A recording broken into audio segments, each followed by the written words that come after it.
তওবা সম্বন্ধে একটা আলোচনা করছিলেন। আল্লাহ জানে আমাদেরকে তওবা করার আপনাকে দাও বলছি। এবারে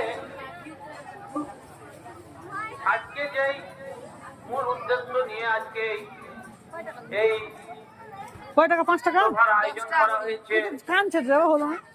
সেই পাঁচ টাকা দিবেন। উদ্দেশ্যের দিকে 10 টাকাই হলো যা। এবারে এগিয়ে যাবো ইনশাআল্লাহ। 15 টাকা 10 টাকা 15 টাকা তাই আমি আপনাদেরকে 10 টাকা হবে বলবো না। যা যে আপনারা একটা নতুন জায়গা কিনে মসজিদ আল্লাহর ঘর তৈরি করতে যাচ্ছেন। চলো চলো নামো।